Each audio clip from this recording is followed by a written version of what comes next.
जय हिंद दोस्तों, मैं हूं अनूप और आप सब लोग देख रहे हैं ग्लोबल कॉन्फ्लिक्ट। तो दोस्तों, अमेरिका की तरफ से कई सारे फ्यूचर फाइटर एयरक्राफ्ट और हेलीकॉप्टर के साथ साथ ड्रोन के कॉन्सेप्टों को लॉन्च कर दिया गया है। हवाई लड़ाई में बढ़ोतरी रखने के लिए फ्यूचर के हर तरीके का हथियार का डेवलपमेंट अमेरिका द्वारा एक तरीके से शुरू कर दिया गया है। और दोस्तों, यही हथियारों में अब शामिल है एक आधुनिक ड्रोन जो अब एयर टू एयर मिसाइल से भी लैस होगा। तो दोस्तों, आज के इस वीडियो के सबसे पहले हिस्से में अमेरिका द्वारा बनाए जाने वाले असॉल्ट ड्रोन के बारे में बताऊंगा, जिसमें एयर टू एयर मिसाइल लगेगा। जबकि इसके साथ साथ वीडियो के आखिर में मैं आप लोगों को अमेरिका के फ्यूचर अटैक रिकॉनेसेंस एयरक्राफ्ट के बारे में भी बताऊंगा। तो डिटेल में जानने के लिए वीडियो के आखिर तक बने रहिए और चैनल को सब्सक्राइब और वीडियो को लाइक जरूर कीजिए। तो दोस्तों, अमेरिका के रिसर्च एजेंसी डार्पा या फिर बोले तो defence advanced research project agency की तरफ से एक नया futuristic air launch unmanned aerial vehicle के प्रोजेक्ट को सामने लाया गया है। दोस्तों, इस प्रोजेक्ट के तहत एक ऐसा फाइटर ड्रोन का निर्माण किया जाएगा जो कई सारे एयर टू एयर मिसाइलों को कैरी कर सके। दोस्तों, डेवलपमेंट के लिए डार्पा के तरफ से प्राइमरी फेज मतलब फेज 1 के डिजाइन वर्क के लिए एक कॉन्ट्रैक्ट भी जारी किया गया है और इसके जिम्मेदारी अब general atomic, Lockheed Martin, नॉर्थेप Grumman जैसे कंपनी को दिया गया है। दोस्तों, इस तरीके के ड्रोन के डेवलपमेंट के पीछे असल मकसद एयर टू एयर लड़ाई में एंगेजमेंट रेंज को बढ़ाना और मैन्ड एयरक्राफ्टों को दुश्मन के स्ट्राइक रेंज के बाहर रखने के साथ साथ उसे और ज्यादा सुरक्षित बनाना।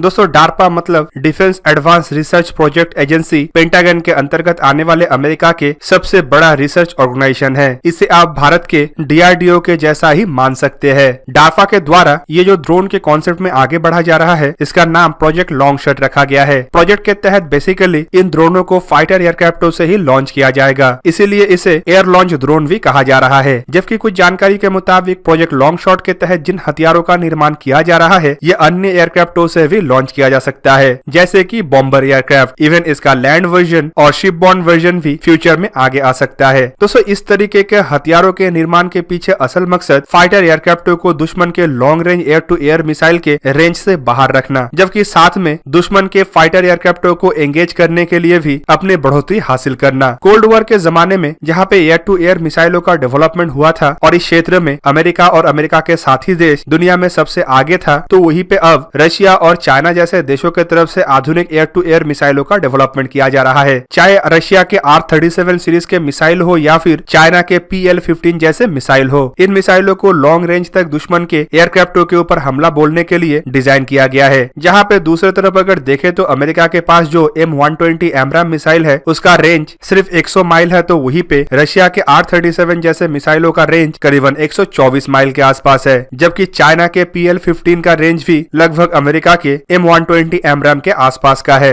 वहीं पे इतने हाई रेंज के मिसाइलों को चकमा देने के लिए ही इन अनमैन ड्रोनों का निर्माण किया जाएगा, जो अमेरिकी फाइटर एयरक्राफ्टों को मिसाइल के पकड़ से बाहर रखेगा। साथ में ये दुश्मन के एयरक्राफ्टों के ऊपर भी हमला बोल पाएगा। दोस्तों, अब तक ये जानकारी पब्लिक में अवेलेबल नहीं हुआ है कि प्रोजेक्ट लॉन्ग शॉट के तहत जो ड्रोन का निर्माण हो रहा है, उसके पास कितना मिसाइलों को कैरी करने का क्षमता होगा और इसका वजन कितना होगा कि ये फाइटर एयरक्राफ्टों के ऊपर असर न डाले। जबकि किस तरीके के फाइटर एयरक्राफ्टों के द्वारा इसका इस्तेमाल करना संभव हो पाएगा, इसके बारे में भी कोई जानकारी नहीं है। पर इतना तो पक्का है कि इस तरीके के ड्रोनों को कभी भी स्टेल्थ एयरक्राफ्टों के वेपन बे में नहीं समाया जा सकता है। जबकि दूसरी तरफ मीडियम और लाइट कैटेगरी के एयरक्राफ्टों के पास भी इतना क्षमता नहीं होगा कि ऐसे ड्रोनों को कैरी कर सके। तो संभावित अमेरिका के जो हैवी वेट फाइटर एयरक्राफ्ट है, उनके पास ही इन ड्रोनों को कैरी करने का क्षमता होगा। जबकि बॉम्बर जैसे बड़े एयरक्राफ्टों के पास तो ऐसे ड्रोन को कैरी करने का क्षमता पहले से ही है। पर अभी तक ये भी जानकारी पब्लिक नहीं किया गया है कि जो अमेरिका के फ्यूचर जनरेशन फाइटर एयरक्राफ्ट के कॉन्सेप्ट है, मतलब NGDA कॉन्सेप्ट, उसमें क्या इन ड्रोनों को इस्तेमाल करने का इरादा रखा जा रहा है। पर दोस्तों, जितना भी हो, आने वाले समय में एयर डोमिनेंस के मामले में अमेरिका अपने आप को पूरी आगे रखने के लिए अभी से ही तैयारी शुरू कर चुका है और ये अमेरिका के दुश्मन देशों के एयर टू एयर मिसाइल के एक बहुत ही चुनौतीपूर्ण जवाब है। तो दोस्तों, एक तरफ जहाँ पे एयर डोमिनेंस को बरकरार रखने के लिए अमेरिका द्वारा अनमैन अटैक व्हीकल के ऊपर काम किया जा रहा है, तो वहीं पे फ्यूचर के हेलीकॉप्टरों के कॉन्सेप्ट में भी भरपूर तरीके से आगे बढ़ा जा रहा है। दोस्तों, आप सब लोगों के जानकारी के लिए बता दूं कि अमेरिका द्वारा FARA मतलब फ्यूचर अटैक रिकॉनेसेंस एयरक्राफ्ट नामक एक प्रोजेक्ट में आगे बढ़ा जा रहा है, जो असल में एक ऐसा फ्यूचरिस्टिक हेलीकॉप्टर होगा जो अमेरिकी फ्लीट से अपाचे जैसे आधुनिक हेलीकॉप्टरों को रिप्लेस कर सके। और अब खबर ये है कि इन हेलीकॉप्टरों में इस्तेमाल होने वाले आधुनिकतम मिसाइलों के डेवलपमेंट के ऊपर भी अमेरिका तेज गति से काम कर रहा है, ताकि इसका इस्तेमाल एयरक्राफ्टों के पहले बैचों के साथ किया जा सके। इवन खबर तो ये भी है कि 2022 में ऐसे हथियारों के टेस्ट का भी इरादा अमेरिका द्वारा किया जा रहा है। दोस्तों इस तरीके के हथियारों का नाम फिलहाल लॉन्ग रेंज प्रिसिशन म्यूनिशन मतलब LRPM रखा गया है, जो संभावित एक एयर टू ग्राउंड मिसाइल होगा। दोस्तों इस तरीके के कॉन्सेप्ट के बारे में अमेरिकी आर्मी के तरफ से 2018 में पहली बार खुलासा किया गया था, जबकि 2019 में हेलीकॉप्टरों के निर्माण के लिए 5 मैन्युफैक्चररों को निर्देश भी अमेरिकी गवर्नमेंट की तरफ से दिया गया था। और दोस्तों इन 5 मैन्युफैक्चररों में से 2020 में लॉकहीड मार्टिन के सुकोस्की और बोइंग कंपनी को ही चुना गया है, ताकि उनके डिजाइन के तहत FARA प्रोजेक्ट को आगे बढ़ाया जा सके। दोस्तों आपके जानकारी के लिए बता दूं कि सुकोस्की और बोइंग के तरफ से जिस हेलीकॉप्टर के डिजाइन को लेके आगे बढ़ा जा रहा है, उसका फिलहाल नामकरण सुकोस्की बोइंग SV-1 डिफाइंड कहा जा रहा है। और दोस्तों इस डिजाइन को compound helicopter with rigid coaxial rotator के नाम से भी कहा जाता है, जो असल में 2 इंजन वाला एक ऐसा हेलीकॉप्टर होगा जिसमें इंजन के हिसाब से हॉर्नवेल का T55 इंजन का इस्तेमाल किया जाएगा। दोस्तों इस कॉन्सेप्ट के तहत डिजाइन किया गया हेलीकॉप्टर का पहला उड़ान 21 मार्च 2019 को हुआ था। दोस्तों इन हेलीकॉप्टरों के खासियतों के बारे में भी कुछ जानकारी पब्लिक किया गया है, और उन जानकारियों के तहत हेलीकॉप्टरों के अधिकतम रफ्तार 250 नॉट मतलब करीब करीब 460 किलोमीटर पर आवर तक होगा, जबकि इसके अलावा इसके कॉम्बैट रेडियस करीबन 230 नॉटिकल माइल मतलब करीब करीब 424 किलोमीटर के आसपास होगा। हेलीकॉप्टर को लेके कहा जा रहा है कि ये हैवी कैटेगरी का हेलीकॉप्टर नहीं बल्कि मीडियम लिफ्ट हेलीकॉप्टर होगा, और इसका maximum take off weight 3000 pound मतलब करीब करीब 14000 किलोग्राम के आसपास होगा, और इसका केबिन कैपेसिटी अमेरिका के ब्लैक हॉक हेलीकॉप्टर के तुलना में 50% अधिक होगा। दोस्तों इसके अलावा अमेरिका कई सारे फ्यूचर हेलीकॉप्टर कॉन्सेप्ट को आगे बढ़ा रहा है, जिनमें एक project joint multi role helicopter के नाम से भी है। दोस्तों इस प्रोजेक्ट के लिए फ्यूचर वर्टिकल लिफ्ट नामक एक कॉन्सेप्ट को भी आगे बढ़ाया जा रहा है, जो संभावित अमेरिकी आर्मी के US-60 Black Hawk helicopter, Apache helicopter, Chinook helicopter और OH-58 हेलीकॉप्टरों को रिप्लेस करेगा। दोस्तों इस कॉन्सेप्ट के तहत भी बोइंग और सुकोस्की का ज्वाइंट वेंचर में बनाया हुआ इन हेलीकॉप्टरों का पेशकश किया जा चुका है, जबकि बेल कंपनी के द्वारा भी अपने एक डिजाइन को सामने रखा गया है। दोस्तों ये डिजाइन बेल V280 वेलर के नाम से जाना जाता है। डिजाइन के तहत लगभग V22 के जैसा ही एक ट्विन इंजन रोटरी एयरक्राफ्ट के डिजाइन किया गया है, जो बेसिकली V22 के जैसा ही दिखता है, लेकिन उससे काफी आधुनिक और स्टेल्थ फीचर से लैस ये हेलीकॉप्टर होगा। दोस्तों ये रफ्तार के मामले में किसी भी हेलीकॉप्टर की तुलना में काफी आगे और करीबन 500 किलोमीटर पर आवर की स्पीड से भी ज्यादा स्पीड में ये उड़ पाएगा। बेल कंपनी द्वारा अधिक रेंज, अधिक रफ्तार, अधिक कॉम्बैट रेडियस और अधिक सर्विस सीलिंग वाला इन हेलीकॉप्टरों का ऐसा डिजाइन किया जा रहा है कि ये ट्रूप्स कैरिंग के साथ साथ हथियारों को भी ले जा सके। तो फिलहाल अमेरिका एयर डोमिनेंस को पूरी हासिल करने के लिए एक के बाद एक प्रोजेक्ट को लेकर जिस तरीके से आगे बढ़ रहा है, इसे हमें आने वाले कुछ सालों के अंदर कुछ ऐसे न्यू जनरेशन के और अचंभित करने वाले हथियारों का डेवलपमेंट भी देखने को मिलेगा। तो दोस्तों ये था आज का वीडियो। अगर आपको वीडियो अच्छा लगा तो उसे लाइक कीजिए और मेरे चैनल को सब्सक्राइब कीजिए और साथ में बना हुआ बेल आइकन को भी प्रेस कर दीजिए, ताकि आप मेरा वीडियो देख पाए सबसे पहले। जय हिंद।